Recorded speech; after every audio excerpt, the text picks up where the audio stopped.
I wanted The Acolyte to be good. I'm genuinely disheartened by it. I love the Old Republic era of Star Wars. My favorite video game of all time is Star Wars Knights of the Old Republic. When I saw they were starting to explore the era before The Phantom Menace, I was hyped. Finally! A show that explores the Sith dealing with the rule of two. That's what I thought the show was going to be about with the title of The Acolyte and all. But the show pretends to be a mystery for more like 1.5 episodes. Then it changes genres with every episode forward. At one point it tried romance, which didn't exactly work. The only thing that felt like Star Wars in this show was the action. It easily had the best lightsaber choreography since Disney bought the IP. All of this and more as we dive into the narrative. I think it's a detriment to the series when I don't care about its main characters, Osha and May. We are repeatedly told that Osha was kicked out of the Jedi Order because she had difficulty controlling her anger. However, we never see Osha have an emotional outburst until the final episode. May is not any better written. Her motivation changes from episode to episode at one point. During episode 1 and most of episode 2, she is hell-bent on killing the Jedi that were on Brendok 16 years ago. Indara, Torben, Kelnaka, and Sol. She kills Indara with the old, "Hey, look over there!" trick, then throwing a Naruto kunai into her chest. Great. Love incompetent Jedi. She then shadowboxes Torben, who's apparently been meditating for 10 years? Does he need food? Or water? Or the restroom? The series never answers these questions, so I'm inclined to think that the writers didn't think about it much in the series, frankly. Anyways, May grabs poison from Manny Jacinto and convinces Torben to drink it because apparently Torben feels so incredibly guilty about what happened 16 years ago. Sure, whatever. At the end of the episode, May finds out that her sister Osha is alive. Oh, that might actually lead to some interesting conflict. I can't wait for the series to build upon. The next episode is a flashback episode. Fuck! Well, anyways, on to episode 4. May has an existential crisis and decides to turn herself into the Jedi and reveal her Sith master. I don't know what Osha being alive has to do with changing your entire motivation in the series, but maybe there's a reason that'll be explained later in the episode. So she reaches Kelnaka's hut to find him dead. The Wookiee Jedi, killed off screen. We could have seen him fight, but apparently it wasn't in the budget. You're Disney! You spent $180 million on the show, and there wasn't a budget for a Wookiee Jedi fight scene? Where did the money go? In the pockets of the executives, probably. Anyways, after an episode of walking, this group of Jedi stumble upon Kelnaka's hut, and Darth Teeth reveals himself. Now, okay, I can't decide if I like this design or not. On one hand, his helmet is made out of cortosis, which is the first mention of it in Disney canon. Cortosis is a lightsaber-resistant material that shorts them out on contact, so he goes against all survival instincts and headbutts lightsabers. That is so cool! On the other hand, the row of teeth looks really edgy just for the sake of being edgy, which I'm not that big of a fan of. Anyways, this is easily the best lightsaber fight since the Disney buyout. Seeing a Sith take on 8 Jedi at once and basically winning is what I wanted to see from the series to begin with. Well, part of it. If only the build-up to this wasn't so disjointed and weird. Well, what do you know? He has a gauntlet made out of cortosis too. I do like the parallel of the reason Jeki died is because she went against her teachings from the previous episode. Instead of tight and concise movements, she was wild and angry, and that anger blinded her. Anyways, all but Sol and Osha Violation die in this fight. Even Yord dies, which is a shame because I was kinda warming up to him, even in this episode. You were stabbed in the leg! How are you walking? Oh, right, I forgot. This is Disney, where getting stabbed with a lightsaber doesn't matter. So Osha and May end up talking to each other, finally, and May knocks out Osha and takes her place, going undercover to kill Sol for revenge, and Osha is taken by Manny Jacinto. Oh, yeah, by the way, Manny Jacinto is the Dark Teeth guy, as if we didn't see that coming from a mile away. He tries to seduce Osha to the dark side when he brings her to an unknown planet. I am not joking, they didn't even give this planet a name. Honestly, a cortosis vein in a cave. It's probably Baldemnik, but Disney doesn't want to use the name for some reason? I'm gonna be honest, I completely forgot what May does in this episode. I think she tried to talk to Sol to get his reasoning as to what happened to her on Brendok, but Sol figures out that May is an Osha and he straps her to a table or something. I'm sure editing me will correct recording me.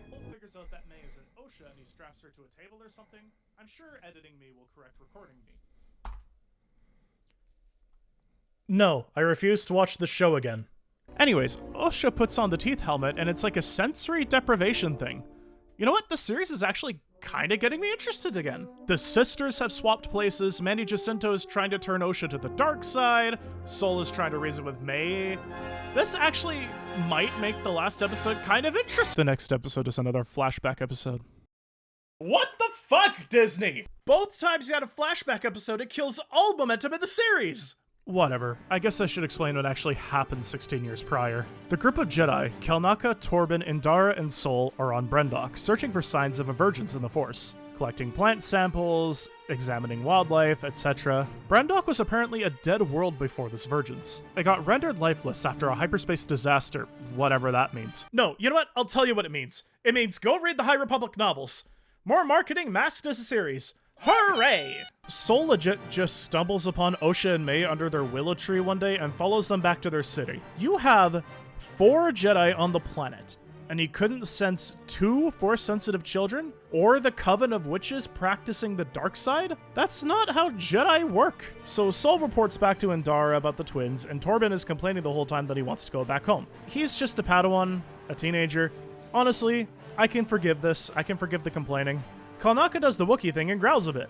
They go in and meet Mother Anesthesia about the twins, and we find out that the witches have the power to invade people's minds. Torben was being tempted by Anesthesia until Indara told her to let him go. They take the twins in for questioning, do the same test as the Jedi did with Anakin in Episode 1, so that's a cool reference, I guess. Osha wants to be a Jedi. She doesn't want to have a predetermined path in life, and wants to figure out what she wants to do herself. Very admirable. I relate to that. The first time in the series that I relate to a character, and it's with a child. May doesn't want to be a Jedi. She wants to grow up to be a witch like her mother, so May tries to fail the test on purpose, but Sol keeps saying she's right when she purposely gives an incorrect answer. May gets all frustrated and is like, oh come on, that wasn't a... and then realized, ah shit, I fucked up. So the Jedi go back to the witches to discuss Osha coming with them to become a Jedi. Then literally every witch except for the 2 mothers join together to take over Kelnaka's mind to attack Sol and Torben, and that's how Torben gets the scars on his face from when you see him as an adult. Indara comes and kicks the witches out of Kelnaka's mind, but in severing that link, she kills every witch except for the 2 mothers. Oops. They find the 2 mothers to confront them about it, but then Anesthesia spots May and starts turning into a smoke monster, and it looks like she's about to absorb May. Sol thinks it's Osha, so Sol stabs the smoke monster, Anesthesia, and kills her. But not before Anesthesia said she was going to let Osha go. May runs over to her dead mother's corpse, and Sol pulls back her hair to reveal the witch's mark. Oh no! It was May the whole time! I have no more fight left in me at this point, man. Before May stumbles upon her mother's arguing with the Jedi, she had an argument with Osha. She tried burning just Osha's sketchbook on fire, but she accidentally lit the whole place on fire. The base that's made of stone being set on fire. You know, George Lucas believed that all you needed to survive in space was a small oxygen mask. So I don't have too much of a problem with this, or the campfire in space in Episode 1, honestly. She goes to find her mother to tell her about the fire, smoke monster time, smoke monster dies, yada yada yada. So May goes off to find Osha, and they meet at a bridge that's barely being held up by Sol. I see a common complaint that goes something like, why didn't Sol just hold the children instead of the heavy bridges? But I counter this with a moment of panic. As much as the Jedi preach that they're calm at all times, they're really not. The Jedi are flawed and can panic in moments like these. So I think this moment is fine. What I don't think is fine is Sol lets go of the bridge holding May and lets her fall to save Osha. Okay, now I'm not 100% sure on how this aspect of telekinesis works, but couldn't Sol just have changed his way of grabbing to grab both of the children instead? If anything, they might have fallen like a tiny bit, but then Sol would have been able to grab both of the children. I mean, it makes sense to me, but, well, whatever. May falls, Osha is saved, and taken by the Jedi. They all go back to Coruscant. Flashback over. 1 episode left. Oh, I can do this. I can do this. So Osha sees a vision of what she thinks is May killing Sol on Brendok, and so she and Manny Jacinto leave to go there. But what's this? Darth Plagueis the Wise in a cave on probably Baldemnik? I've seriously got no more fight left in me, man. May escapes Sol and lands on Brendok. The Scopher thing stops Sol from shooting down May's escape pod. Whatever. All parties get inside the ruined city, and Sol and Darth Edgy fight. We get some slow-mo action here, and my hot take is I think this is fine. This is fun, even. While the story has been incredibly disappointing up to this point, to put it nicely, The lightsaber choreography has been stellar in this series. Like I said, the best since Disney bought the IP. Osha and May also fight. Cool, I guess. Here we finally see Osha lose control of her anger. Only took them the entire season. Okay, this cut from their legs clashing with each other to the other lightsaber fight is cool. I'll give you points for that one, though I do have to minus some points for this. While it's an interesting idea to pull the saber towards your Cortez's helmet to deactivate it, can't you just turn your wrist, take his head off then and there? Whatever. Sol cuts Kymir's lightsaber in half. Oh yeah, by the way, his name is Kymir. And he officially wins the duel. May comes out of nowhere to attack Sol and take his lightsaber from him, and she throws it aside, cracking the lightsaber and exposing the crystal. It's about here that it's revealed that Osha and May aren't twins. They're the same person. Great. While using the Force to create life isn't an unknown concept, I don't like how these random witches are able to do it. Plagueis I can see, Palpatine as well, but not Mother Anesthesia. Sol admits to killing Anesthesia, and Osha overhears. She picks up Sol's saber while Sol keeps endlessly trying to justify his actions. Dude, just say it was a mistake and apologize! Osha starts force choking Sol while bleeding the kyber crystal in Sol's lightsaber. Hey look, killing a Jedi without a weapon. It's very subtle, but if I'm gonna praise anything in this series that isn't the lightsaber choreography, it's Kymir's reaction when Osha starts choking Sol. That small reaction says so much, and it's one of the only good parts of the series to me. This one small narrowing of the eyes. Anyway, Sol is dead. No! One of the only good characters in this series! We see a kyber crystal being bled for the first time in live action. Watching the blue turn to red is actually really cool. So, Green Director's wife lady lands on the planet with her soy boy posse and immediately senses Kymir. I don't like this choice. The way they portrayed it, she made the active choice to start looking for Kymir specifically through the Force. At least that's what they made it look like. If you're gonna make this creative choice, at least have her, double over a bit as she senses the familiar presence on the planet.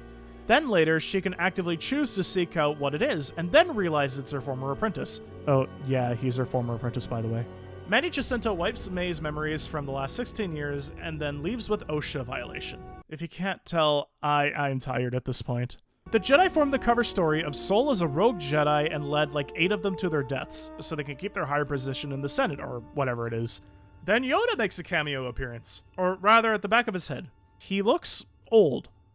Episode 5 old, when he's supposed to be much younger here. But whatever, I'm not gonna nitpick a cameo. Series done. Finally. You know, I watched this series with a friend. Every Friday night when I would get off of work, we'd watch the newest episode because when the series was announced, we were genuinely excited for it. Again, the Old Republic is my personal favorite time period, and having any story before the Phantom Menace I will appreciate having more of. Even though this is the High Republic and not the Old Republic, I was still excited nonetheless. I thought the show was going to be about a Sith Acolyte. Sure, Osha becomes the Acolyte in the end, but the amount of times this series switches genres pains me. It pretends to be a mystery for a few episodes, then at one point it's your typical Star Wars action, then it's romance, and then it's whatever it is by the end. May's constantly changing motivations really get on my nerves. The only character that seems to have consistent goals is Kymir. They do a lot of telling rather than showing. We're constantly told that Osha has trouble controlling her anger, but we never see it until the last episode. However, I can at least say this isn't the worst series that Disney has put out. That belongs to the Book of Boba Fett, in my opinion at least. I like more things about the Acolyte than I do the Book of Boba Fett. I like Cad Bane and his final interaction with Boba. I like Cobb Vanth, but that's more of a Mandalorian Season 2 character than a Book of Boba Fett character. That's really it. But you know what? That's a video for another day. I can finally put this video to rest and say 3 out of 10. I wanted this series to be good, but I was incredibly disappointed. Thank you for watching. If you enjoyed the video, please leave a like and feel free to comment. I always encourage discussion about my videos in the comments. Do you have a different opinion than mine? Please share it. I love comments. Give them all to me. And I'll see you all the next time we dive into the narrative.